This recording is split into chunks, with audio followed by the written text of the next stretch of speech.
Assalamualaikum warahmatullahi wabarakatuh. Perkenalkan nama saya Taufik Samsunar Julianto, NPM 192.191.027 dari kelas 2A Pendidikan Jasmani Universitas Siliwangi. Pada kesempatan kali ini saya akan sedikit memaparkan materi mengenai keterampilan gerak untuk memenuhi tugas dari mata kuliah teori belajar motorik. Nah, di keterampilan gerak ini ada beberapa poin yang akan kita bahas. Yang pertama adalah pengertian keterampilan gerak, kemudian yang kedua ada klasifikasi keterampilan gerak, dan yang ketiga ada unsur-unsur keterampilan yang membentuk keterampilan gerak. Kita langsung saja untuk materi yang pertama. Sebelumnya, keterampilan gerak merupakan faktor yang sangat penting dalam olahraga prestasi, dan keterampilan gerak merupakan perwujudan dari kebenaran mekanika tubuh dan berpengaruh terhadap efisiensi penggunaan tenaga. Oleh karena itu, di dalam upaya mencapai prestasi olahraga, pembinaan kualitas keterampilan gerak sama pentingnya dibanding pembinaan kualitas daya fisik. Nah, pengertian keterampilan gerak sendiri adalah kemampuan untuk melakukan gerakan secara efektif dan efisien. Keterampilan gerak merupakan perwujudan dari koordinasi dan kontrol atas bagian-bagian tubuh yang terlibat dalam suatu gerakan. Keterampilan gerak diperoleh melalui proses belajar, yaitu dengan cara memahami gerakan dan melakukan gerakan berulang-ulang yang disertai dengan kesadaran fikir akan benar atau tidaknya suatu gerakan tersebut. Untuk klasifikasi keterampilan gerak, yaitu untuk membantu dan memahami keahlian gerak dasar dan melakukan suatu kewajiban. Beberapa sistem klasifikasi atau taksonomi harus membuat keahlian gerak berdasarkan keadaan mereka, dan klasifikasi ini terdapat perbedaan antaranya, yaitu satu, keterampilan gerak halus dan juga keterampilan gerak kasar.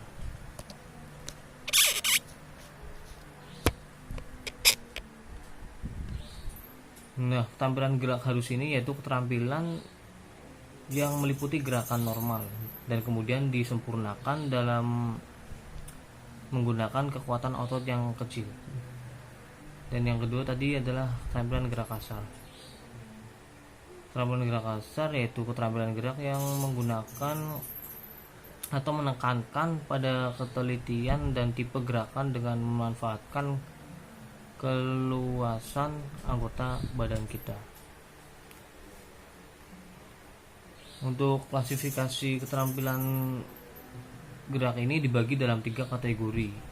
Yang pertama adalah keluasan keterampilan, yaitu keterampilan memulai dari dan mengakhiri suatu nilai. Kemudian keterampilan bersambung, yaitu suatu keterampilan yang menyusun angka dalam gerak yang luas, di mana penampilan yang utuh sangat penting untuk mencapai suatu hasil. Kemudian yang tiga adalah keterampilan lanjutan, yaitu suatu keterampilan yang memulai dan mengakhiri setiap nilai atau menentukan beberapa faktor lingkungan dan menyesuaikan sendiri. Untuk klasifikasinya yaitu satu, klasifikasi usia perkembangan.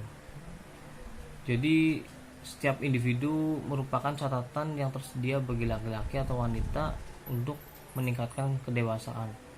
Faktor usia ini cocok dan dapat menentukan suatu ukuran, diantaranya satu, morfologi usia, yaitu perbedaan ukuran atau tinggi dan berat untuk penilaian standar.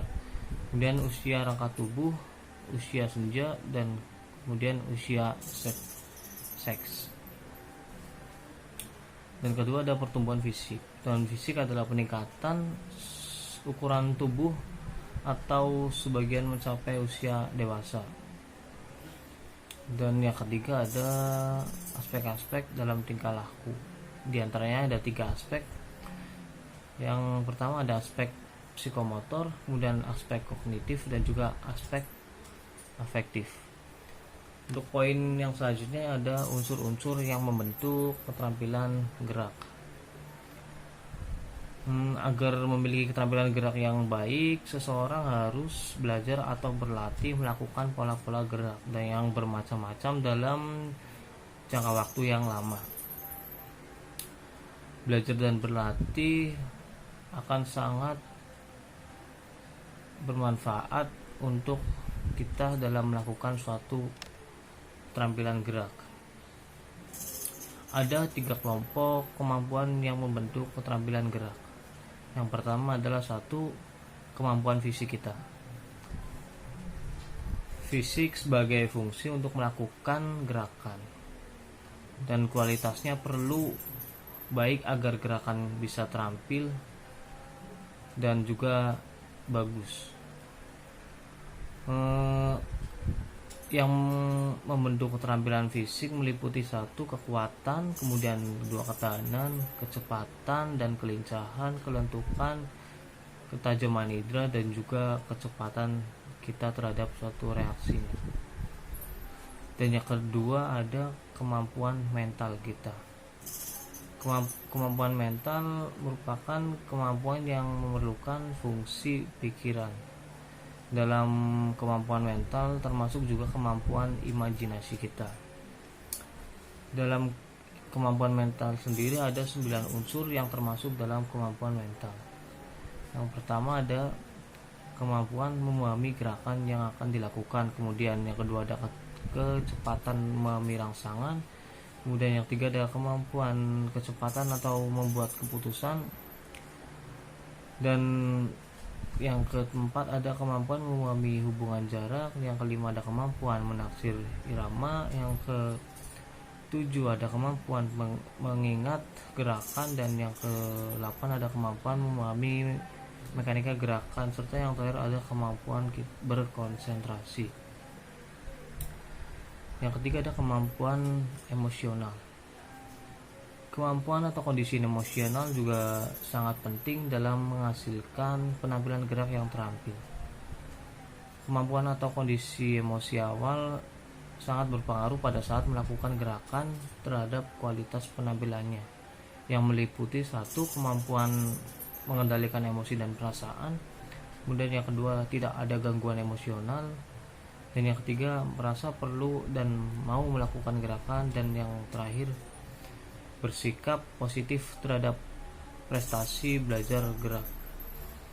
Mungkin ini saja yang bisa saya paparkan mengenai keterampilan gerak. Kurang lebihnya mohon dimaafkan. Wabillahi taufiq wal hidayah. Assalamualaikum warahmatullahi wabarakatuh.